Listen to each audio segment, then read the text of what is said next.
दोस्तों, अभी खरीदिए कोई भी कॉइन पैक और एंजॉय कीजिए एड फ्री लिसनिंग। रुस्तम और उसके साथियों को बाहर जाते देख सभी बात का पता चला तो उसे विश्वास नहीं हुआ, क्योंकि वो बहुत बड़ी प्रॉब्लम थी। भीख घर में आ गया और रुस्तम को देखकर वो समझ गया था कि रुस्तम ने अपनी अगली चाल चल ली थी। सीरा ने राघव और तान्या को देखते हुए कहा, जल्दी से किचन में जाओ और वहां खाना बना हुआ है, उसे बाहर टेबल पर ले आओ। हाँ जल्दी करो राघव, हमें बहुत भूख लगी है, जॉन ने राघव की तरफ देखकर कहा और सीधे टेबल पर जाकर बैठ गया। तान्या और राघव ने खाना बाहर लाकर टेबल पर रख दिया, क्योंकि रुस्तम और जॉन के साथ जॉन का साथी भी आया था और सीरा ने जानबूझकर उसको भी डाइनिंग टेबल पर बुला लिया था। टेबल 6 सीटर थी। सीरा, पीटर, तान्या, जॉन और उसका साथी बैठ चुके थे। रुस्तम और राघव इत्तेफाक से एक ही चेयर की तरफ थे जो खाली थी। राघव ने रुस्तम को देखकर हल्की मुस्कान के साथ कहा, आप बैठ जाइए, मुझे कोई दिक्कत नहीं है, मैं खड़ा रहूंगा। अरे वाह, तुम तो बहुत अच्छे लड़के हो राघव, बड़ों की बहुत इज्जत करते हो। रुस्तम ने राघव को देखकर तंज कसते हुए कहा, हाँ राघव बड़ों की बहुत इज्जत करता है, अब आप राघव का मजाक उड़ाना बंद करेंगे। तान्या ने रुस्तम को देखकर कहा, वो अब राघव के बारे में और ज्यादा नहीं सुन सकती थी। अरे छोड़िए ना, आप सब भी क्या फालतू की बातें लेकर बैठ गए, खाना खाते हैं, ठंडा हो रहा है। सीरा ने घूरकर तान्या की तरफ देखा और कहा, सीरा तुम्हें पता है तुम्हारे दामाद के पंख निकल आए हैं, उसने आज दोपहर में मुझे फैक्ट्री से बाहर निकाल दिया है। मौका देखकर रुस्तम ने फैक्ट्री में हुई पूरी घटना के बारे में बता दिया। ये सुनकर सीरा ने गुस्से में राघव से कहा, तुम्हें किसने हक दिया मेरे भाई को फैक्ट्री से निकालने का? ये कंपनी मेरी बेटी तान्या की है और तुम सिर्फ वहां काम करते हो। माँ, ये कंपनी में बहुत गड़बड़ कर रहे थे, उन्होंने जानबूझकर मजदूरों को हड़ताल करने पर मजबूर किया, जिसकी वजह से कंपनी को बहुत भारी नुकसान उठाना पड़ रहा था। तान्या ने सीरा को समझाते हुए कहा, तान्या, रुस्तम तुम्हारे मामा है, ये कंपनी इनकी भी है, तो ये जो भी करेंगे कंपनी का अच्छा सोचकर ही करेंगे। अगर इन्होंने मजदूरों को हड़ताल पर बैठने के लिए कहा है तो कुछ सोच समझकर ही कहा होगा, और इन्हें तुमने फैक्ट्री से निकाल दिया। ये राघव तो कल ही कंपनी में आया है, इसकी हिम्मत कैसे हुई मेरे भाई को फैक्ट्री से निकालने की? सीरा ने गुस्से में कहा। वो इस तरह से रुस्तम की बेइज्जती सहन नहीं कर पा रही थी। माँ, आप कंपनी का अच्छा बुरा कुछ नहीं समझती हैं। अगर ये फैक्ट्री में रहेंगे तो आगे चलकर मुझे बहुत भारी नुकसान उठाना पड़ सकता है। ये फैक्ट्री के बारे में नहीं, सिर्फ अपने बारे में सोचते हैं। तान्या ने सीरा को समझाते हुए कहा, तान्या तुम कुछ नहीं समझती, राघव ये सब इसलिए कर रहा है क्योंकि उसे तुम्हारी कंपनी और तुम्हारा पैसा चाहिए, इसलिए वो हमारे परिवार के लोगों को कंपनी से निकाल रहा है। वो तुमसे नहीं, तुम्हारे पैसे से प्यार करता है। सीरा ने राघव को देखते हुए तान्या से कहा, आप बिल्कुल सही कह रही हैं, राघव को तान्या का पैसा चाहिए। ये देखिए उसने मुझे कितना मारा है, और तो और मुझे इसने खिड़की से लटकाकर नीचे गिराने की भी कोशिश की। मैं आज मरते मरते बचा हूं। मौका देखकर जॉन ने अपनी चोट के निशान दिखाते हुए कहा, सीरा मुझे लग रहा है ये लड़का हमारे परिवार के लिए बहुत खतरनाक है। ये हमारे परिवार को और हमारी कंपनी को बर्बाद कर देगा। देखो किस तरह से इसने मुझे हमारी कंपनी से बाहर निकाल दिया।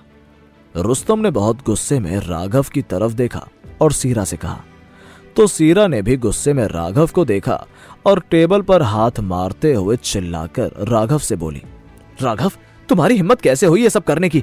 अपना सामान पैक करो और अभी के अभी इस घर से बाहर निकल जाओ। अपने आप को बहुत स्मार्ट समझते हो?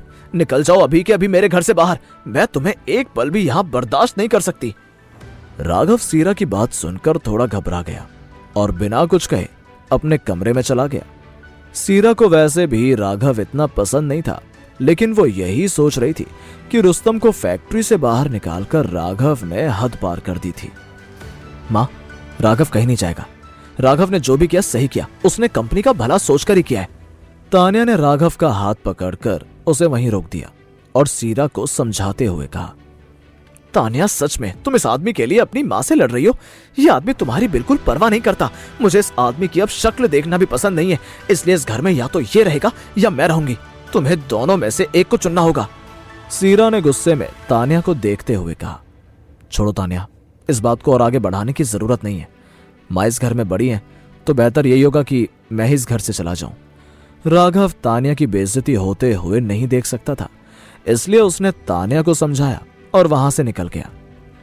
राघव, मैंने तुमसे कहा था मुझसे दुश्मनी बहुत महंगी पड़ेगी। तुमने मुझे फैक्ट्री से निकाला, अब देखो मैंने तुम्हें तुम्हारे घर से ही निकलवा दिया। अब ये घर छोड़ने के बाद तुम बाहर भीख मांगना। रुस्तम ने आगे बढ़कर राघव को धीमी आवाज में कहा। तान्या ने आगे बढ़कर राघव को रोकना चाहा, लेकिन सीरा ने उसका हाथ पकड़कर पीछे धकेल दिया। कोई जरूरत नहीं है उसे रोकने की, उसे जहां जाना है जाने दो। कुछ दिन बाहर घूमेगा तो दिमाग ठिकाने पर आ जाएगा, और वैसे भी यहाँ इसकी कमी एक नौकर पूरी कर देगा। अपने भाई की इस तरह से बेइज्जती सीरा से सहन नहीं हुई और उसने तुरंत राघव को घर से बाहर निकाल दिया। तान्या राघव को बाहर जाता देख बहुत दुखी थी और कुछ ही पल में उसकी आंखों से आंसू बहने लगे। वो राघव को रोकना चाहती थी, लेकिन सीरा के गुस्से के आगे उसे झुकना पड़ा। सीरा ने तान्या के आंसू पोंछते हुए कहा, तान्या, राघव जैसे लड़के के लिए रोने की कोई जरूरत नहीं है, भूल जाओ उसे, उसकी नजर सिर्फ तुम्हारे पैसे पर थी। सीरा तान्या को खाने की टेबल की तरफ ले गई। सभी लोग खाना खाने के लिए दोबारा बैठ गए। रुस्तम और जॉन बहुत ही खुश थे क्योंकि उन्होंने राघव को घर से बाहर निकलवा दिया था। सीरा, मेरे पास अभी कोई नौकरी नहीं है और घर की बहुत सारी जिम्मेदारियां हैं। अब मुझे समझ में नहीं आ रहा कि मैं तुमसे कैसे कहूं। मौका देखकर रुस्तम ने सीरा से कहा, दूसरी नौकरी ढूंढने की कोई जरूरत नहीं है, तुम कल ही फैक्ट्री में वापस जा सकते हो। मैं भी देखती हूं अब तुम्हें कौन नौकरी से निकालता है। सीरा ने रुस्तम को समझाते हुए कहा, माँ, मैंने वापस नौकरी पर नहीं रख सकती, मैं आपको पहले ही बोल चुकी हूं। तान्या ने सीरा को एकटक देखते हुए कहा। सीरा ने तान्या को समझाते हुए कहा, तान्या, तुम उस राघव की बात मान सकती हो, लेकिन अपनी माँ की बात नहीं मान सकती। सच तो यह है कि तुम्हें अपनी माँ पर भरोसा ही नहीं है। तुम मुझे बेवकूफ समझती हो और तुम मुझे। बात करते करते सीरा की आंखों से आंसू बहने लगे। उसके लिए अब तान्या को समझाना बहुत मुश्किल था। ठीक है माँ, अब रोना बंद करो, मैंने वापस नौकरी पर रख लूंगी, तान्या ने सीरा को समझाते हुए कहा, क्योंकि तान्या अपनी माँ को इस तरह से रोता हुआ नहीं देखना चाहती थी। मौका देखकर रुस्तम ने सीरा से कहा, सीरा, मैं भी अब सोचता हूँ कि मुझे फैक्ट्री के अलावा कंपनी का भी काम देखना चाहिए, इसलिए मैं कल सीधे कंपनी में चला जाता हूँ। हाँ और क्या, तुम फैक्ट्री के काम तो देख ही रहे हो, साथ साथ तुम्हें कंपनी का काम भी देखना ही चाहिए। तान्या तुम्हें कल ही कंपनी में एक अच्छी पोस्ट दे देगी, सीरा ने रुस्तम से कहा। थैंक यू सो मच सीरा, तुम हमारे लिए इतना कुछ कर रही हो, मैं जितनी बार भी थैंक यू बोलूं शायद कम ही होगा, रुस्तम और जॉन ने सीरा से कहा। वहीं दूसरी तरफ तान्या बहुत गुस्से में थी क्योंकि वो नहीं चाहती थी कि रुस्तम वापस कंपनी में आए, लेकिन वो सीरा की बात नहीं टाल सकती थी। खाना खाने के बाद रुस्तम और जॉन चले गए। जॉन जाते समय तान्या का लैपटॉप भी अपने साथ ले गया और भी बहुत सारी चीजें जो उन्हें पसंद आई वो घर से ले गए। तान्या गुस्से में अपने कमरे में जाने के लिए आगे बढ़ी, लेकिन सीरा ने उसका हाथ पकड़कर वहीं रोक दिया। सीरा नहीं चाहती थी कि तान्या इस तरह से मेहमानों को अकेला छोड़कर अपने कमरे में चले जाए। ओह वाह, बेंटले, ये तो बहुत महंगी कार है, मुझे पसंद है ये कार। बाहर निकलकर जॉन ने कार को देखते हुए कहा। उसकी इच्छा लगभग कार को लेने की ही थी। जॉन, तुम्हें अगर पसंद है तो तुम ये गाड़ी रख सकते हो, तान्या वैसे भी अब नई गाड़ी लेने वाली है, सीरा ने बिना तान्या की परवाह करते हुए जॉन से कहा। थैंक यू सो मच, मुझे सच में ये कार बहुत ज्यादा पसंद है, जॉन ने मुस्कुराते हुए कहा। वहीं दूसरी तरफ तान्या खड़ी जॉन और सीरा को आश्चर्य से देख रही थी और सोच रही थी कि अब तक रुस्तम और जॉन घर की छोटी छोटी चीजों को लेकर जाते थे, लेकिन आज जॉन इतनी महंगी कार ले जाएगा जिसकी कीमत लाखों में थी। उसे उम्मीद नहीं थी कि जॉन ऐसी बात करेगा। तान्या, कार की चाबी निकालकर जॉन को दे दो, रुस्तम ने अभी मुझे बताया कि उसे इस समय बहुत सारी परेशानियों का सामना करना पड़ रहा है। अब इस समय हम उसकी हेल्प नहीं करेंगे तो कौन करेगा, आखिर हम भी तो उसका परिवार ही हैं। सीरा ने तान्या को घूर कर देखा और समझाते हुए कहा। ठीक है माँ, ये लो। तान्या ने कार की चाबी निकालकर जमीन पर फेंक दी और सीधे अपने कमरे में चली गई। उसे सीरा की ये बात बिल्कुल भी अच्छी नहीं लगी, क्योंकि सीरा ने कार देने से पहले एक बार भी तान्या से नहीं पूछा था। सीरा, ये कार हम लोग नहीं ले जा सकते, इससे तान्या को शायद बहुत बुरा लगेगा, रुस्तम ने सीरा से कहा। अरे ऐसी कोई बात नहीं है, बस तान्या अभी ठीक नहीं है, मैं उससे बाद में आराम से बात कर लूंगी, और तुम टेंशन मत लो, ये सिर्फ कार ही तो है, तान्या नहीं खरीद लेगी। सीरा ने जमीन से चाबी उठाकर मुस्कुराते हुए जॉन को दे दी। हालांकि तान्या को पैसे और कार की कोई परवाह नहीं थी, लेकिन रुस्तम और जॉन हमेशा सीरा की भलाई का गलत फायदा उठाते थे। ये बात उसे अच्छी नहीं लगती थी। तान्या कमरे में आकर बहुत जोर जोर से रोने लगी। कंपनी की इतनी सारी परेशानियां अकेले उठाना उसके बस की बात नहीं थी। वो अपने आप को बहुत ही अकेला महसूस कर रही थी। वहीं दूसरी तरफ वो सीरा को भी इस बारे में कुछ नहीं बताना चाहती थी कि उसकी कंपनी किन हालातों से गुजर रही थी। तान्या हमेशा इन सब परेशानियों से अकेले ही लड़ी थी। वो बहुत देर तक रोती रही और थोड़ी देर बाद उसने अपना फोन निकाला। बहुत देर तक तो वो झिझकती रही। फिर उसने एक मैसेज टाइप किया, कहाँ हो तुम, ठीक तो हो ना? राघव को गए हुए बहुत देर हो चुकी थी और वो इस पूरे मुंबई शहर में ज्यादा लोगों को जानता नहीं था। राघव ने तुरंत मैसेज पढ़ा और जवाब दिया, मेरी याद आ रही है, मेरी चिंता मत करो, मैं बिल्कुल ठीक हूं, बस तुम अपना ध्यान रखना। राघव का मैसेज पढ़कर तान्या मुस्कुराने लगी और उसने जवाब दिया, नहीं, मुझे तो नहीं आ रही तुम्हारी याद, मैं क्यों तुम्हें याद करूंगी। क्या तान्या और राघव के बीच की दूरी खत्म हो गई थी? क्या रुस्तम मजदूरों को फिर से हड़ताल करने को रुस्तम और जॉन को राघव ने फैक्ट्री से निकाल दिया था, जिसका बदला लेने वो सीरा के पास आए और रुस्तम ने भाई बहन वाला इमोशनल ब्लैकमेल करके राघव को घर से निकलवा दिया। साथ ही जॉन सीरा ने तान्या का कीमती लैपटॉप और कार मांग कर ले गया। उन लोगों के जाने के बाद तान्या ने उदास होकर राघव को मैसेज किया और उससे मैसेज पर बात होने के बाद वो बहुत ही अच्छे मूड में थी और मन ही मन मुस्कुरा रही थी। कुछ ही देर बाद उसने फोन को साइड में रखा और दूसरे कामों में बिजी हो गई। राघव बीच पर बैठा बिना पलक झपकाए सिर्फ तान्या के मैसेज को देख रहा था। वो मन ही मन मुस्कुराने लगा और सोचने लगा कि उसने तान्या के दिल में जगह बना ली थी, क्योंकि कहीं ना कहीं अब तान्या भी उससे प्यार करने लगी थी और उसकी परवाह करने लगी थी। उसने तान्या को एक और मैसेज टाइप करके भेजा, लेकिन तान्या दूसरे कामों में बिजी हो गई थी, इसलिए उसने राघव का मैसेज नहीं देखा। राघव के पास में बैठा जर्मन शेफर्ड डॉग उसी समय भौंकने लगा। ये वही डॉग था जिसे वो फैक्ट्री से साथ में लाया था। मानो उसे समझ में आ गया था कि राघव फोन की स्क्रीन को देखकर क्यों मुस्कुरा रहा था। ए, तुम्हारा नाम क्या है? मैं तुम्हारा नाम तो पूछना ही भूल गया। फिर राघव ने कुछ नामों से पुकारा और जब राघव ने टाइगर बोला तो उसने रिएक्ट किया। तो खुश होकर वो उस डॉग से बोला, सो मिस्टर टाइगर, तुम्हें पता है आज मैं कितना खुश हूं, तुम सोच भी नहीं सकते। उसने टाइगर की पीठ को थपथपाते हुए कहा और बहुत देर तक बीच पर बैठकर तान्या के मैसेज का इंतजार करता रहा। क्योंकि वो बिना खाना खाए घर से बाहर निकला था तो कुछ ही देर बाद उसे भूख लगने लगी। थोड़ी देर बाद राघव अपने बैग में से सैंडविच निकालकर खाने लगा। उसी समय राघव के पास में बैठा डॉग टाइगर उसकी तरफ देखकर अपनी पूंछ हिलाने लगा। अरे यार, इस तरह तो तुम मेरे साथ परेशान हो जाओगे।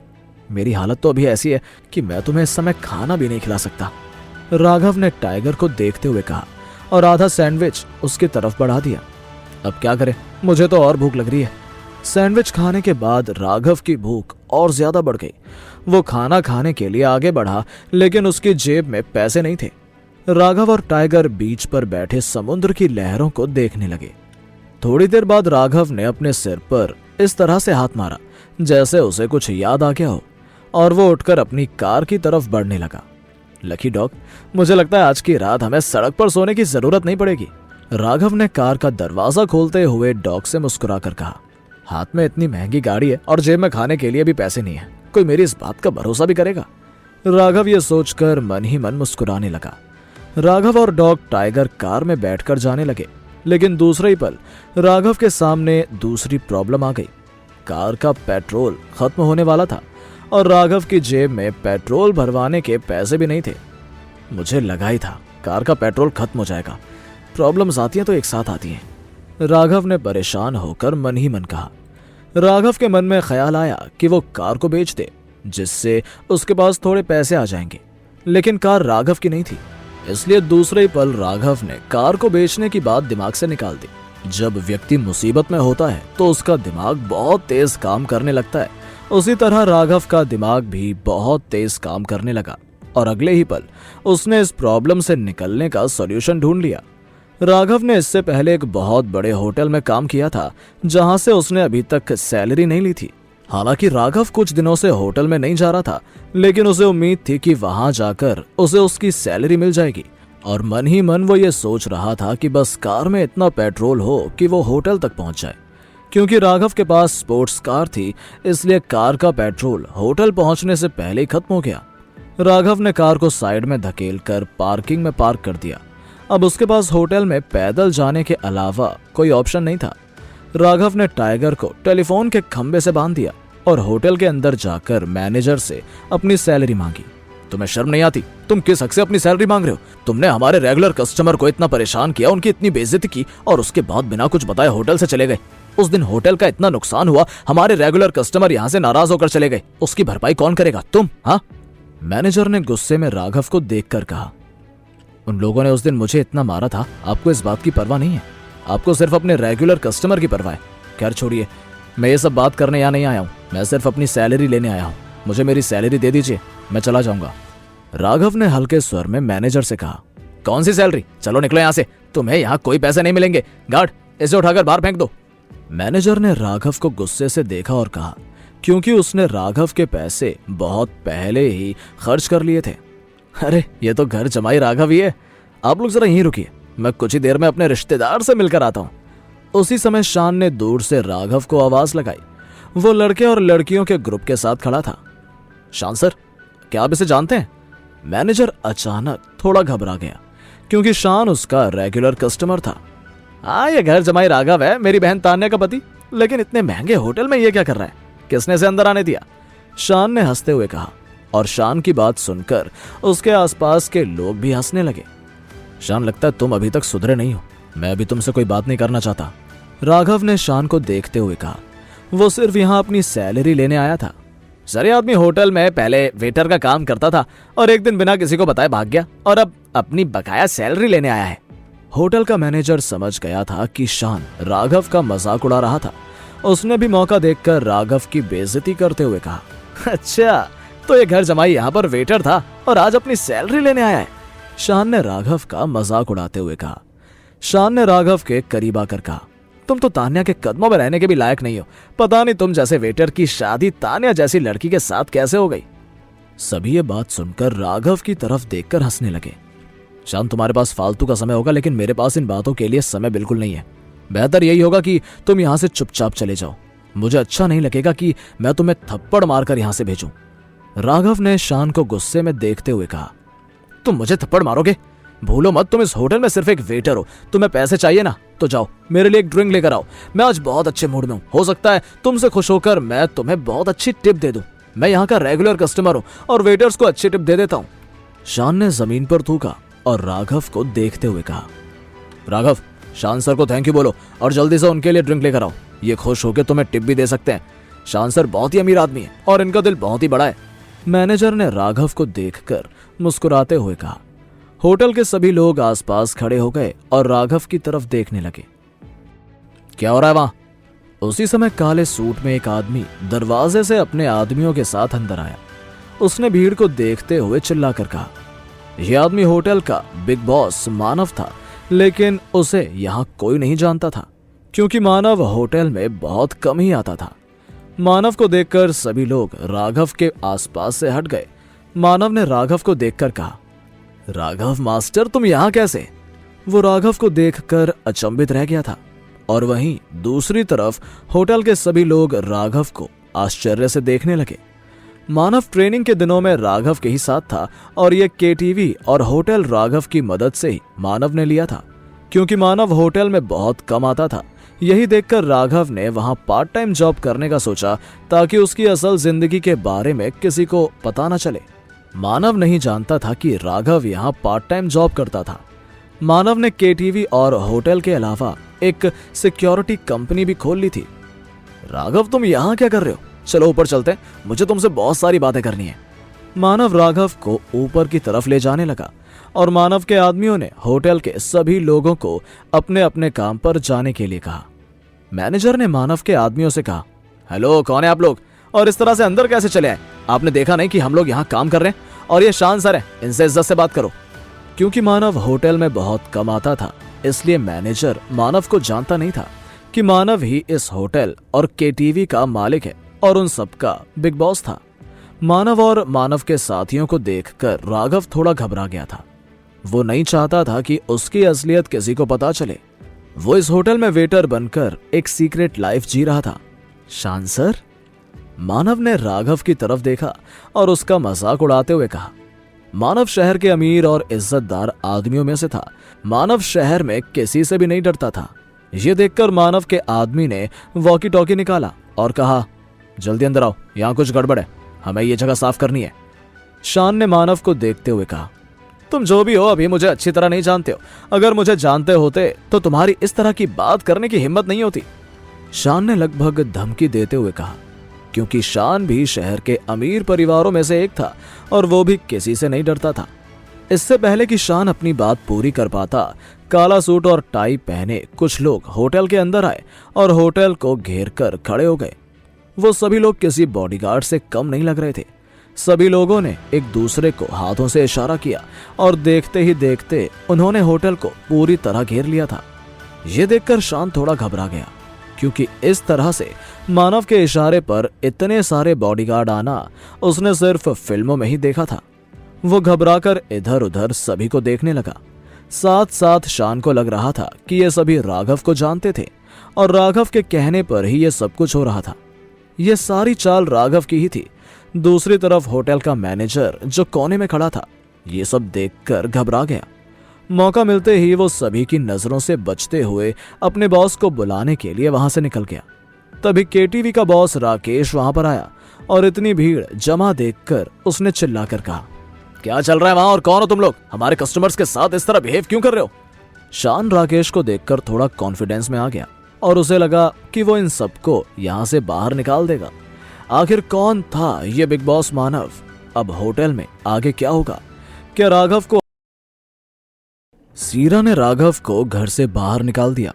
राघव बीच पर बैठकर अपने होटल, जहां वो ने शान को बताया कि राघव यहीं पार्ट टाइम जॉब किया। यह आदमी होटल का बिग बॉस मानव था। मैनेजर ने होटल के बॉस राकेश को खबर की। शान को नहीं पता था कि मानव इन सब का बिग बॉस था और वो सभी लोग मानव के लिए ही काम करते थे। राकेश ने जैसे ही मानव को देखा, वो आगे कुछ नहीं बोल पाया और थोड़ा घबराने लगा।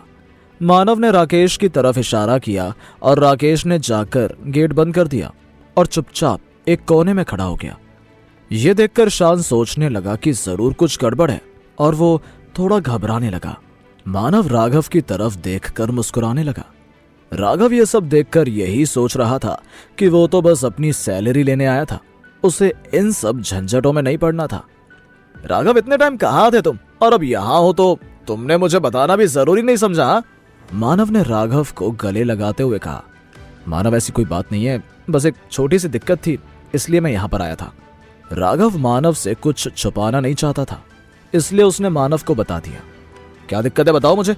मैं जब आया था तो वो शान तुम्हें शायद परेशान कर रहा था, कुछ बात हुई है क्या? मुझे बताओ। मानव ने शान को देखते हुए कहा।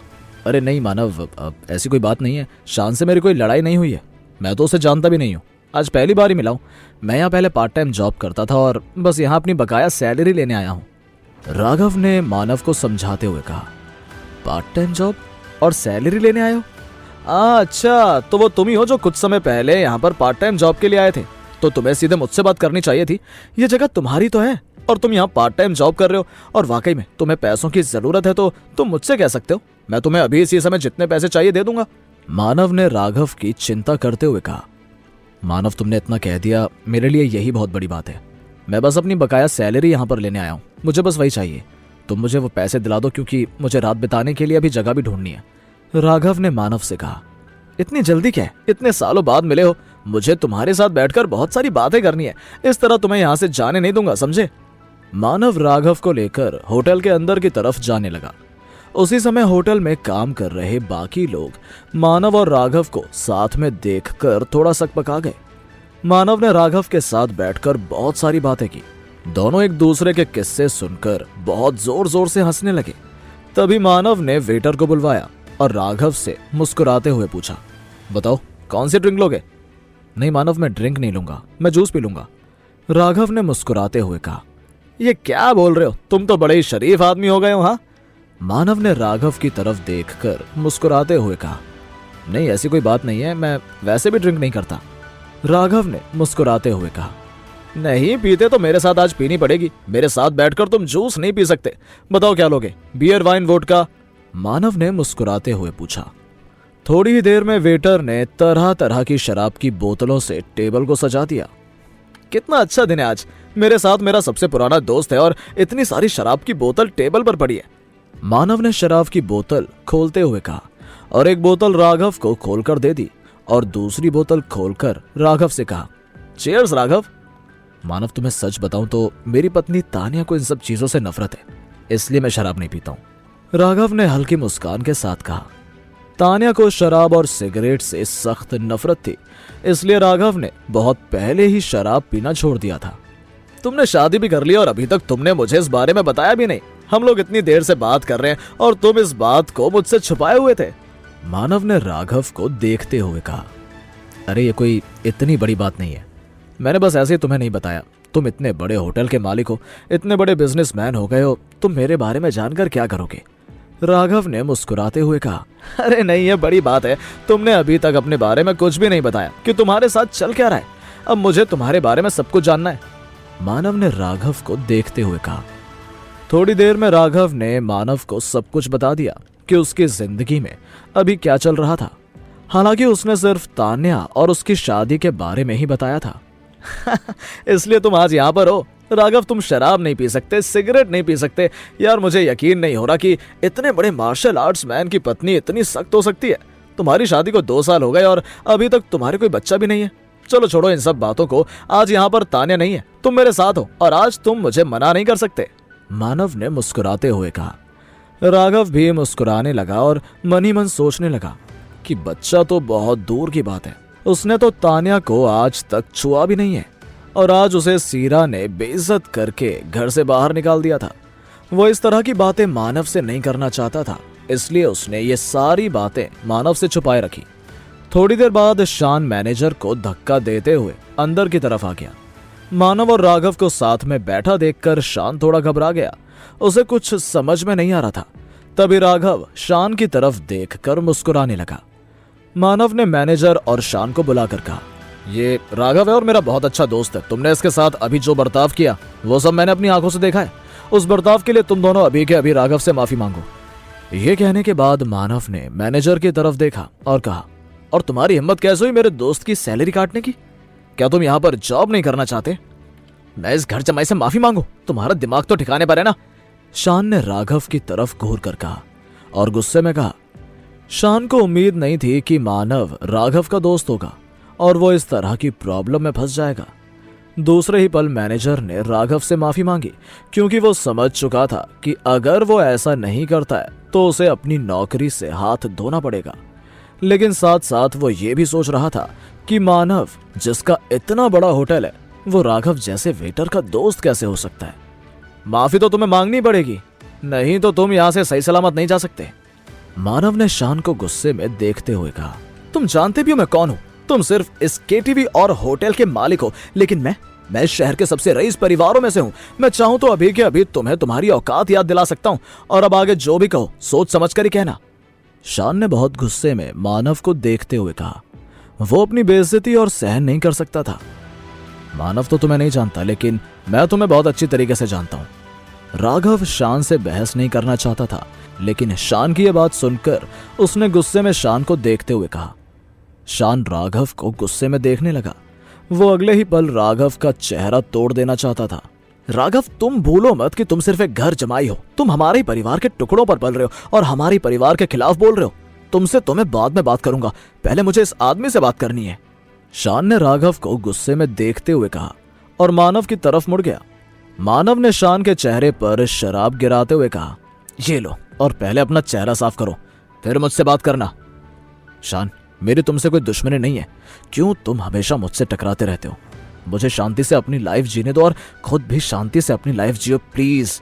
राघव ने शान को देखते हुए कहा। अपने मुंह पर शराब गिरने की वजह से शान बहुत गुस्से में आ गया और उसने कहा, राघव, जो मेरे साथ आज हुआ है मैं इसे भूलूंगा नहीं। इसका हिसाब तुम्हें चुकता करना ही पड़ेगा। तुम दोनों में से कोई जिंदा नहीं बचेगा। मैं इतनी आसानी से किसी को छोड़ने वाला नहीं हूं। शान की धमकी सुनकर मानव बहुत गुस्से में आ गया। वो अपनी बेइज्जती सहन करने वालों में से नहीं था और उसने दूसरे ही पल अपने आदमियों को इशारा किया। मानव और उसके आदमी आगे बढ़े और शान को पीटने लगे। उन्होंने शान को मारकर जमीन पर गिरा दिया। रुक जाओ, मैं भी अकेला हूं, तुम अकेले आदमी को नहीं मार सकते, शान ने चिल्लाकर सभी से कहा। मानव ने शान को एकटक देखा और राघव की तरफ देखकर मुस्कुराकर कहा, राघव से जो मार पड़ी है लगता है उससे तुम अभी तक सुधरे नहीं हो। शान समझ गया था कि वो इन सब से अकेला नहीं लड़ पाएगा, तो वो चुपचाप मानव की बातें सुनता रहा। शान, मेरे लिए और प्रॉब्लम्स मत बढ़ाओ। मानव मेरा बहुत अच्छा दोस्त है और मैं यहाँ पर किसी भी तरह की प्रॉब्लम नहीं चाहता हूँ, इसलिए अच्छा यही होगा कि तुम उठो, शराब पियो और यहाँ से निकल जाओ, राघव ने हल्के स्वर में शान को समझाते हुए कहा। शान ने गुस्से में राघव को देखा। वहीं दूसरी तरफ मानव की आंखें गुस्से से लाल हो गई थीं। वो उसी समय शान को मार डालना चाहता था, लेकिन राघव के समझाने पर वो पीछे हट गया। तुमने सुना नहीं राघव ने क्या कहा? बियर पियो और यहां से निकल जाओ, इससे पहले कि मेरे आदमी तुम्हारे हाथ पैर तोड़ दें। जितना जल्दी हो सके निकल जाओ यहां से, मानव ने चिल्लाकर कहा। हाँ ठीक है, जा रहा हूं। शान शराब का गिलास लेने के लिए आगे बढ़ा। जमीन पर गिरने से शान के पैर में चोट आ गई थी और वो लड़खड़ा कर चल रहा था। मानव ने एक आदमी से चिल्लाकर कहा, एक गिलास नहीं, तुम्हें सारी शराब की बोतलों में से एक एक गिलास पीना है। आवाज सुनकर शान थोड़ा घबरा गया और एक एक कर सभी बोतल खोलकर शराब पीने लगा। कुछ ही देर बाद वो मानव की तरफ बढ़ा और उससे कहने लगा, मानव प्लीज मुझे माफ कर दो, मुझसे बहुत बड़ी गलती हो गई है। शान नशे में भयंकर धुत हो गया था और वो बोलने के लिए खुद की गर्दन भी नहीं उठा पा रहा था। ये बोलकर वो राघव की तरफ बढ़ा। राघव शान की तरफ एकटक देखकर अपना जूस का गिलास पीने लगा। राघव मुझे माफ कर दो, प्लीज, आई एम सॉरी। शान ने इतनी शराब पी ली थी कि ना वो सही से देख पा रहा था और ना ही खड़ा हो पा रहा था। ठीक है, जाओ बाहर निकल जाओ यहां से, राघव ने शान को देखते हुए कहा। शान यहां से निकलने के बाद क्या करेगा? क्या राघव मानव को अपनी जिंदगी। दोस्तों, अभी खरीदिए कोई भी कॉइन पैक और एंजॉय कीजिए ad free listening. Hotel offer दिया, सबक सिखाया और राघव से माफी मांगने को कहा। शान बहुत गुस्से में लिए उस वक्त शान के पास माफी मांगने के सिवा कोई दूसरा रास्ता नहीं था, इसलिए वो राघव से माफी मांगकर वहां से निकल गया। तभी मानव ने मैनेजर की तरफ इशारा करते हुए राघव से पूछा, राघव अब इसका क्या करना है? छोड़ दो इसे, ये पढ़ा लिखा है और बहुत ईमानदार है, ये बस अपना काम कर रहा था, मेरे इससे कोई दुश्मनी नहीं है, राघव ने हल्की मुस्कान के साथ कहा। हालांकि मैनेजर ने राघव की बहुत बेइज्जती की थी, लेकिन राघव बात को और आगे बढ़ाना नहीं चाहता था। सुना तुमने, तुम लोगों ने राघव की इतनी बेइज्जती की, यहां तक कि उसकी सैलरी भी रोक दी, फिर भी ये तुम्हारे बारे में इतना सोच रहा है, शर्म आनी चाहिए तुम्हें। मानव ने गुस्से में देखकर मैनेजर को कहा, मुझे माफ कर देना, मुझसे बहुत बड़ी गलती होगी Raghav, I am very sorry Manav sir, ऐसा फिर कभी नहीं होगा। मैनेजर ने झुककर मानव और राघव से माफी मांगी और हल्की मुस्कान हंसने लगा। कुछ ही पल बाद मौका देखकर वो वहां से निकल गया। मैनेजर के जाने के बाद सभी लोगों ने अपनी शराब पीना जारी रखा। सभी लोग एक के बाद एक शराब की बोतल खाली कर रहे थे। वहीं दूसरी तरफ राघव केवल जूस ही पी रहा था और सभी को शराब पीते देख रहा था। चलो दोस्तों, ये आखिरी बोतल मेरे दोस्त राघव और उसकी पत्नी तान्या के नाम, जो इत्तेफाक से उसे शराब नहीं पीने देती। चीयर्स। सभी ने अपनी अपनी शराब की बोतल उठाकर मानव की तरफ से चीयर्स किया और जल्दी जल्दी अपनी बोतल खाली करने लगे। बोतल खाली करने के बाद वो सभी एक एक कर अपनी जगह पर थक कर सो गए। कुछ लोग अभी तक अपनी शराब पी रहे थे। थोड़ी देर बाद राघव अपनी जगह से उठा और उसने देखा कि चारों तरफ बियर की बोतल खाली पड़ी है। पैसों की मदद करने के लिए मानव ने शराब पीते वक्त राघव को अपना कार्ड दे दिया था, लेकिन राघव ने वो कार्ड टेबल पर ही छोड़ दिया और वहां से जाने लगा। जाते वक्त राघव ने पानी की कुछ बॉटल्स अपने साथ रख ली, क्योंकि फिलहाल उसके पास पानी खरीदने के भी पैसे नहीं थे। वहां से निकलते ही मानव के बॉडीगार्ड्स ने राघव को झुककर हेलो कहा। राघव ने बॉडीगार्ड्स को देखा और एक पल के लिए वहीं रुक गया और कहने लगा, मुझे पता है आप सभी लोग अपने काम को लेकर बहुत ईमानदार हैं, मुझे अच्छा लगा, लेकिन मेरे सामने झुकने की कोई जरूरत नहीं है। मैं तो ये चाहता हूं कि आप फ्यूचर में भी किसी के सामने ना झुकें। इसलिए आपको ये गुलामी की नौकरी छोड़कर कुछ और करना चाहिए। राघव ने सीनियर गार्ड के कंधे को थपथपाते हुए कहा। राघव की बात सुनकर सभी गार्ड बहुत हैरान हो गए, क्योंकि वो अपने बिग बॉस मानव को कभी अकेला नहीं छोड़ना चाहते थे। वो अपनी नौकरी को लेकर बहुत ईमानदार थे। होटल में पूरी घटना खत्म होने के बाद राघव मैनेजर की तरफ बढ़ा और उसने अपनी सैलरी मांगी। वो इस पूरी घटना के बाद भी ये नहीं भूला था कि वो यहाँ किस वजह से आया था। राघव जब होटल की लॉबी की तरफ गया तो उसने देखा कि मैनेजर कुछ गेस्ट को वेलकम कर रहा था और उन्हें इस होटल के बारे में बता रहा था। गार्ड ने करीब आकर राघव से कहा, राघव सर आप जा रहे हैं, अभी कुछ देर बाद बॉस भी उठ जाएंगे, उनसे मिलते हो जाइएगा। राघव गार्ड की बात सुनकर मुस्कुराने लगा। तभी राघव को देखकर होटल का मैनेजर राघव के करीब आया और उसने हल्की मुस्कान के साथ कहा, मुझे माफ कर दो राघव, मैंने तुम्हारे साथ इस तरह से बर्ताव किया, मैं अपनी इस बात के लिए बहुत शर्मिंदा हूं। राघव ने हल्के स्वर में कहा, कोई बात नहीं, वैसे भी मैं उस बात को भूल चुका हूं, मैं बस अपनी सैलरी लेने के लिए आया था, तुम मुझे मेरी बकाया सैलरी दे दो। राघव क्या बात कर रहे हो, तुम इतने बड़े और अमीर आदमी हो और तो और इस होटल के मालिक मानव सर के दोस्त हो, तुम जैसा बड़ा आदमी इतनी छोटी सी सैलरी के पीछे पड़ा है, मुझे कुछ समझ नहीं आ रहा। मैनेजर ने मुस्कुराते हुए राघव की तरफ देखा और कहा, वो सब छोड़ो, मुझे अपनी सैलरी दे दो बस, क्योंकि उन पैसों के लिए मैंने बहुत मेहनत की है और मैं बस अपने मेहनत के पैसे मांग रहा हूं और मुझे लगता है कि इसमें कोई बुराई नहीं है। राघव ने मैनेजर को समझाते हुए कहा। मैनेजर ने राघव को पैसे देते हुए कहा, हाँ बेशक, मैं तुम्हें खुद की सैलरी लेने से मना नहीं कर रहा हूं, ये लो, मैं तो बस ऐसे ही वजह पूछना चाहता था, लेकिन अभी छोड़ो तुम। मैनेजर ने अपनी जेब में से कुछ पैसे बिना गिने राघव को दे दिए। राघव पैसे लेने के बाद उन्हें जल्दी जल्दी गिनने लगा। अपनी सैलरी पूरा होने के बाद बकाया पैसे उसने मैनेजर को वापस लौटा दिए। राघव को जाता देख मैनेजर मन ही मन सोचने लगा, इस आदमी की मैंने सुबह इतनी बेइज्जती की, लेकिन फिर भी वो मेरे सामने इतना इज्जत से बात कर रहा है। ये आदमी पैसों के मामले से चाहे अमीर ना हो, लेकिन दिल से बहुत अमीर है। राघव होटल से बाहर आया और उसने डॉग टाइगर को देखा, जो टेलीफोन के खंबे से बंधा हुआ था, और टाइगर भी राघव को देखकर अपनी पूंछ हिलाने लगा। हाँ, आ गया, मुझे पता है तुम मेरा इंतजार कर रहे थे। राघव ने अपनी जेब से पैसे निकालकर डॉग टाइगर को दिखाए। पैसे मिलने के बाद राघव में बहुत कॉन्फिडेंस आ गया था, लेकिन जैसे राघव ने कार की तरफ देखा, वो सोच में पड़ गया। कार में बिल्कुल भी पेट्रोल नहीं था और वो एक स्पोर्ट्स कार थी और उसके पास इतने पैसे नहीं थे कि वो कार में पेट्रोल भरवा सके। वो कार धकेल कर भी आगे नहीं ले जा सकता था। थोड़ी देर मन ही मन सोचने के बाद राघव ने उस प्रॉब्लम का सलूशन निकाल लिया। उसने ठान लिया कि वो अभी इस कार को नहीं ले जाएगा। तब तक उसने कार को पार्किंग में ही खड़ा करना सही समझा, जहां से कार को कोई लेकर नहीं जा सकता था। दूसरे पल राघव टैक्सी पकड़कर सिटी सेंटर की तरफ निकल गया। राघव के जाते ही किरण वहां गई, क्योंकि उसके पास कार की डुप्लीकेट चाबी थी, तो वो दरवाजा खोलकर कार के अंदर बैठ गई और राघव का इंतजार करने लगी। राघव को गए बहुत देर हो चुकी थी और वो अभी तक वापस नहीं लौटा था। किरण अकेले बैठे बहुत परेशान हो चुकी थी।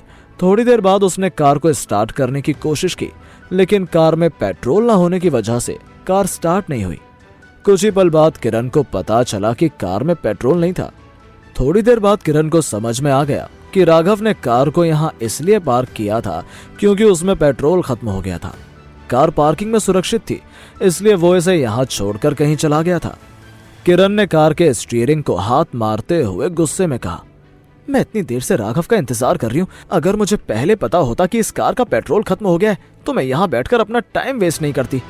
ओह मास्टर ब्रदर, आपको कार में पेट्रोल तो भरवा कर रखना चाहिए था। थोड़ी देर बाद किरण को राघव का आईडी कार्ड कार में पड़ा हुआ दिखा। यह तानिया की कंपनी का आईडी कार्ड था। अब देखती हूँ आप कैसे बचकर निकलते हैं, मैं आज आपसे मिलकर ही रहूंगी। किरण ने आईडी कार्ड कार में रखा और तुरंत कार से बाहर निकल गई। ये कार किसी काम की नहीं है, इतनी महंगी गाड़ी होने के बावजूद मुझे टैक्सी से जाना पड़ रहा है। किरण ने कार के पहिए पर लात मारते हुए कहा और कार को वहीं छोड़कर निकल गई। राघव होटल से निकलकर अपने पुराने अपार्टमेंट में आ गया, जो उसने खुशी को रहने के लिए दे रखा था, क्योंकि आधी रात हो चुकी थी और वो किसी को डिस्टर्ब नहीं करना चाहता था। तो वो बहुत देर तक बाहर चक्कर लगाता रहा। राघव वो जगह बहुत पहले छोड़ चुका था, तो उसे यहाँ कोई नहीं जानता था। वो बाहर बैठा परेशान हो गया। कुछ ही देर बाद वो वहां से निकलकर फ्रूट लेने के लिए कहीं चला गया।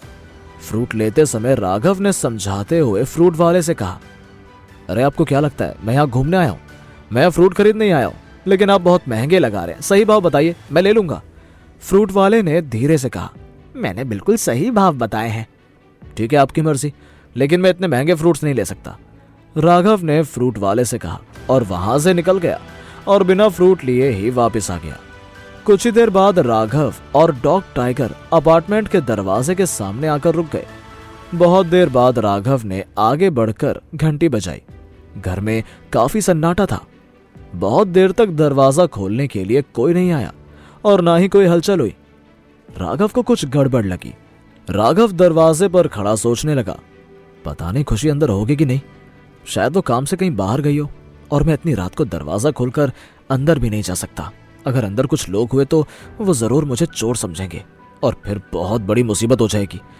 मैं इस समय और किसी मुसीबत में फंसना नहीं चाहता। इससे तो बेहतर यही होगा कि मैं यहीं बाहर खड़ा सुबह होने का इंतजार करता रहूं। थोड़ी देर बाद दरवाजा हल्का सा खुला। राघव को लगा कि खुशी ने उसे देख लिया था और वो हेलो बोलने के लिए मुस्कुराते हुए आगे बढ़ा। तभी अचानक अंदर से किसी ने राघव के चेहरे पर एंटी वॉल्फ स्प्रे डाल दिया। राघव ने जैसे स्प्रे को अपनी तरफ बढ़ते देखा, वो तुरंत पीछे हट गया और खुद को बचाता हुआ दरवाजे से दूर चला गया। लगता है उसके मुंह पर स्प्रे लग गया है। कमरे के अंदर से खुशी और कुछ लोगों की फुसफुसाने की आवाज आई और दूसरे ही पल उन्होंने दरवाजा खोल दिया। दरवाजा खुलते ही सामने खुशी अपने एक हाथ में एंटी वॉल्फ स्प्रे और दूसरे हाथ में हॉकी स्टिक लिए खड़ी थी। खुशी के आसपास और पीछे कई लड़कियां खड़ी थीं, जिनके हाथों में लड़ने के लिए बेलन, बैट, झाड़ू और भी कई तरह की चीजें थीं। सबसे आगे दरवाजे पर खड़ी एक छोटी लड़की अपने चेहरे को ढककर घबराते हुए बाहर की तरफ देख रही थी। उसके एक हाथ में बैट था, जिसे वो बिना देखे हवा में बहुत जोर जोर से हिला रही थी। राघव बैट को देखकर थोड़ा घबरा गया और मौका देखकर उसने बैट को छोटी लड़की के हाथ से खींच लिया। राघव को समझ नहीं आ रहा था कि अब आगे क्या करना चाहिए। सभी लोग दूर हट जाओ। खुशी के पीछे खड़ी लड़की तेजी से कचरे के डब्बे को हाथ में लिए राघव की तरफ बढ़ी और कचरे के डब्बे से राघव के मुंह को ढक दिया, जिसकी वजह से राघव कुछ देख नहीं पा रहा था। तुरंत ही सभी लड़कियों ने राघव को मारना शुरू कर दिया। सभी के हाथ में कुछ न कुछ हथियार थे, जिससे वो राघव को मारने के लिए आगे बढ़े। यह देखकर टाइगर साइड में खड़ा बहुत जोर जोर से भौंकने लगा। क्या खुशी राघव को पहचान पाएगी? अब राघव राघव होटल से निकल ही रहा था कि उसे सिखा दिया। कुछ देर बाद ही किसी ने राघव के मुंह पर एंटी वॉल्फ स्प्रे छिड़क दिया, लेकिन राघव बचकर दूर खड़ा हो गया। दूसरे पल अपार्टमेंट का दरवाजा खुला और सारी लड़कियों ने राघव को घेरकर उसका मुंह डस्टबिन से ढककर उसे मारना शुरू कर दिया। राघव का डॉग ये देखकर उन लोगों पर भौंकने लगा और राघव भी अपने बचाव में चिल्लाया, तो खुशी ने राघव की आवाज पहचान ली और दूसरे ही पल वो चिल्लाकर सभी को रोकने लगी। रुको रुको रुको, रुक जाओ रुक जाओ। डॉग टाइगर अभी भी उन लड़कियों पर भौंक रहा था और वो जैसे ही उनकी तरफ बढ़ा तो सब डर गईं। खुशी के चिल्लाने पर और कुत्ते से डर के सभी लड़कियां रुक तो गई थीं, पर सभी के हाथ में बेलन, चिमटा, चमचा, बैट, बेल्ट और हॉकी स्टिक देखकर ऐसा लग रहा था कि राघव की जगह कोई दूसरा व्यक्ति होता तो वो सभी दोबारा उसे मारना शुरू कर देती। राघव भाई, क्या ये आप हैं? खुशी ने धीमे स्वर में राघव से पूछा। हाँ, ये मैं ही हूं, राघव। राघव ने अपने सर से कचरे का डब्बा हटाया। तुम लोग ये सब क्या कर रहे हो? लगता है तुम्हारा इरादा मुझे जान से मारने का था। राघव को लगा नहीं था कि इस तरह से उस पर हमला हो जाएगा। उसी पल टाइगर राघव के पास में आकर पूंछ हिलाने लगा। खुशी ने हिचकिचाते हुए राघव से कहा, अब नहीं, ऐसी कोई बात नहीं है। मैंने तो आपको पहले ही पहचान लिया था और हम सब तो बस आपको सरप्राइज देना चाहते थे। खुशी को लग रहा था कि इतनी रात गए दरवाजे पर शायद कोई चोर बदमाश आया होगा। अच्छा, मुझे बहुत खुशी हुई कि तुमने मेरा इतना अच्छा स्वागत किया है। आगे किसी का ऐसा स्वागत मत करना, राघव ने सभी को समझाते हुए कहा। नहीं, मुझे माफ कर दीजिए। खुशी ने मुस्कुराते हुए राघव को गले लगाया और आगे कहा, भाई ये आपका डॉग है? राघव ने टाइगर के माथे पर हाथ फेरा और मुस्कुराते हुए बोला, यस, ये मेरा टाइगर है, मेरा बहुत ही वफादार बच्चा। खुशी टाइगर को प्यार से देखने लगी और दोनों को घर के अंदर की तरफ ले गई और दूसरी लड़कियां भी सभी चीजों को अपनी अपनी जगह पर रखने के लिए अंदर चली गईं। वैसे तो मैं मार्शल आर्ट्स जानता हूं, लेकिन तुम सबको साथ में देखकर आज मैं बहुत डर गया था। राघव ने सोफे पर बैठकर मुस्कुराते हुए कहा। सभी लड़कियां राघव की बात सुनकर जोर जोर से हंसने लगी। खुशी ने मुस्कुराते हुए कहा, हम तो बस यूं ही इंटरनेट पर सेल्फ डिफेंस की वीडियोस देखते रहते हैं, जिससे आधी रात को कोई चोर आए तो हम उसे मारकर भगा सके। और वैसे भी उन लड़कों से परेशान किए जाने पर हम सब बहुत डर गए थे, इसलिए बचाव के उपाय ढूंढ रहे थे। लेकिन मुझे नहीं पता था कि मार खाने वाले पहले व्यक्ति आप ही होंगे। अरे नहीं, मुझे कुछ नहीं हुआ है, मैं बिल्कुल ठीक हूँ। और मुझे तो अच्छा लगा ये देखकर कि तुम खुद को बचाने के लिए तैयार हो। सेल्फ डिफेंस कोई बुरी बात नहीं है, राघव ने मुस्कुराते हुए कहा। लेकिन आप इतनी रात को यहाँ क्या कर रहे हैं? क्या कोई परेशानी हुई है? खुशी ने राघव की तरफ देखकर इतनी रात को आने की वजह पूछी और सभी लड़कियां राघव की तरफ देखने लगी। मुझे तुम्हारी चिंता हो रही थी, इसलिए बस तुमसे मिलने आ गया। और मैंने तुम सबके लिए बहुत सारे गिफ्ट्स खरीदे थे, सोचा वो भी दे देता हूँ। राघव ने मुस्कुराते हुए सभी से कहा।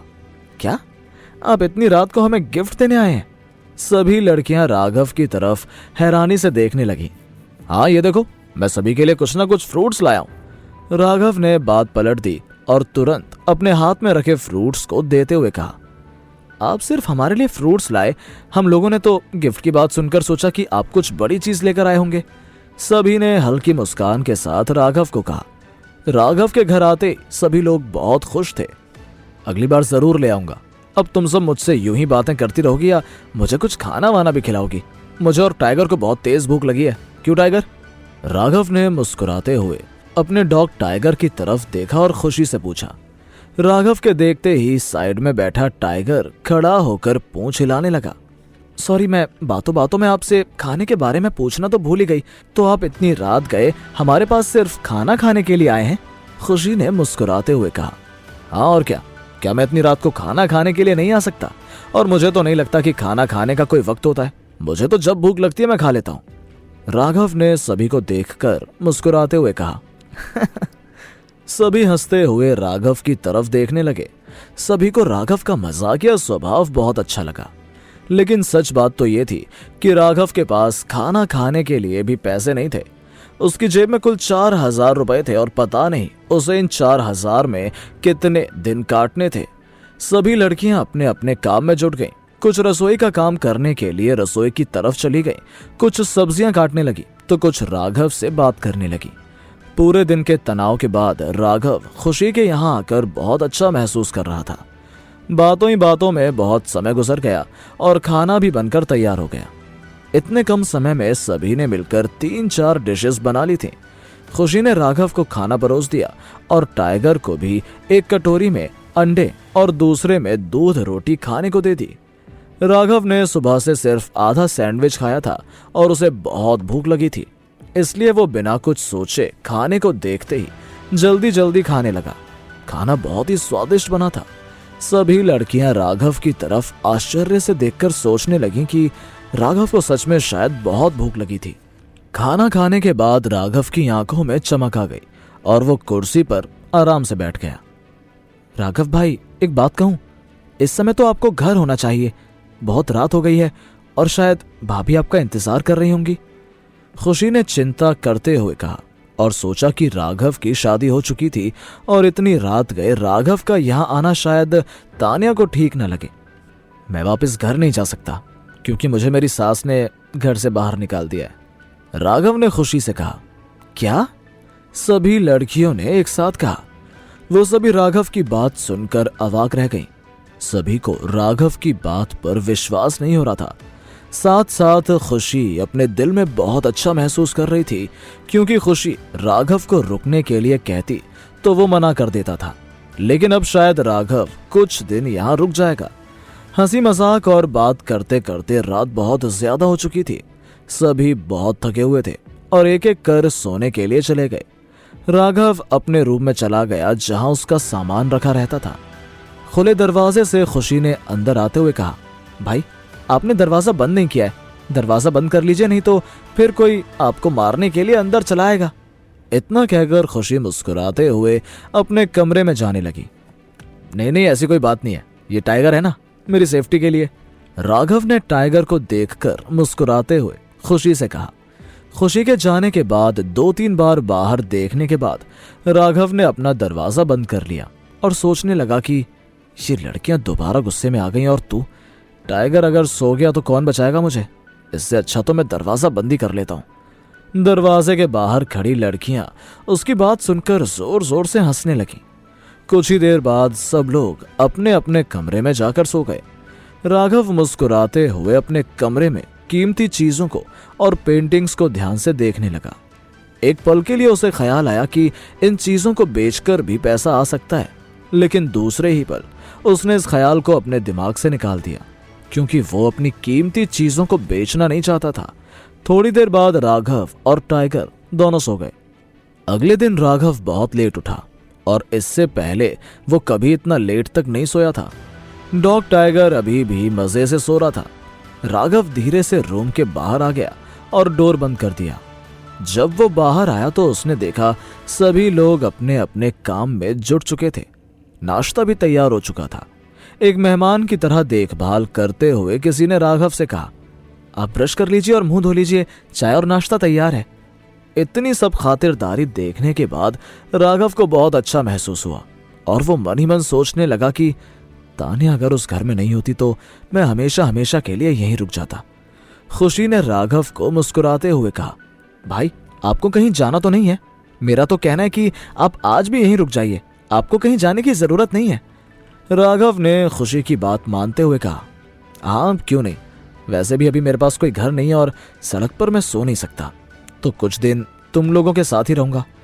तभी एक छोटी बच्ची ने कंप्यूटर टेबल के नीचे से अपना सर निकाला और प्यार से खुशी से कहा, दीदी ये कौन है? खुशी ने मुस्कुराते हुए उस छोटी बच्ची से कहा, ये राघव है। और तुम यहाँ क्या कर रही हो? तुमने अपना होमवर्क नहीं किया अभी तक? जाओ जाकर पहले अपना होमवर्क करो। राघव ये देखकर मुस्कुराने लगा और मुस्कुराते हुए उसने खुशी से पूछा, तुम्हारी कंपनी क्या काम करती है? हम लोग इन्वेस्टर्स से डील करते हैं और बाहर की कंपनीज में इन्वेस्ट करते हैं। अभी तो ज्यादा काम नहीं हो रहा है, अगर आप भी इन्वेस्ट करना चाहें तो। बोलते बोलते खुशी राघव की तरफ देखकर मुस्कुराने लगी। मैं मजाक कर रही थी, ऐसी कोई बात नहीं है। नहीं ऐसा नहीं है, मैं सच में इन्वेस्ट करना चाहता हूं, लेकिन अभी मेरे पास पैसे नहीं है। राघव सच में इन्वेस्ट करना चाहता था, जिससे फ्यूचर में आने वाली प्रॉब्लम्स से निकला जा सके और उसे अपनी कीमती चीजें बेचनी ना पड़े। खुशी ने राघव को एकटक देखा और कहा, मैं अभी तक आपको पूरी तरह समझ नहीं पाई। आपने मेरी इतनी हेल्प की है, मेरी पढ़ाई में इतनी हेल्प की है, रहने के लिए अपार्टमेंट दिया, अभी यहाँ इतने लोग रह रहे हैं, आप इन सब की हेल्प करते हैं। आपने हमारे ऊपर पानी की तरह पैसा खर्च किया है और बदले में कुछ नहीं मांगा, और आपके जैसे इंसान को बेइज्जत कर घर से बाहर निकाल दिया। आपके जैसे लोग दुनिया में बहुत कम हैं जिनका दिल इतना साफ है। राघव खुशी की बात सुनकर हंसने लगा और हंसते हुए उसने कहा, अरे ऐसी कोई बात नहीं है, तुम्हारी बात सच होती तो आज मुझे घर से निकाला नहीं जाता। देखो मैं किस तरह से सड़क पर आ गया हूं आज। इतना कहकर राघव ने अपना चेहरा बना लिया। खुशी उसके चेहरे को देखकर हंसने लगी। आप बिल्कुल नहीं बदले, वैसे के वैसे ही हैं। खुशी ने हंसते हुए कहा, मैं पिछली बातों को सोचकर दुखी नहीं होना चाहता, मैं बस हमेशा हंसते रहना चाहता हूँ। ये सब छोड़ो, तुम बताओ कि कंपनी की ग्रोथ के लिए तुमने क्या सोचा है? मुझे बिजनेस की थोड़ी नॉलेज है और मैंने उससे पैसा भी कमाया है, तो शायद मैं तुम्हारी कुछ हेल्प कर पाऊं। राघव ने खुशी को समझाते हुए कहा, आप वाकई में बिजनेस को समझते हैं? खुशी ने राघव को देखते हुए कहा, राघव खुशी के बिजनेस में किस तरह हेल्प करेगा? क्या राघव घर वापस जा पाएगा? तान्या फैक्ट्री को अब कैसे संभालेगी? क्या होंगे इन सभी सवालों के जवाब? Comment box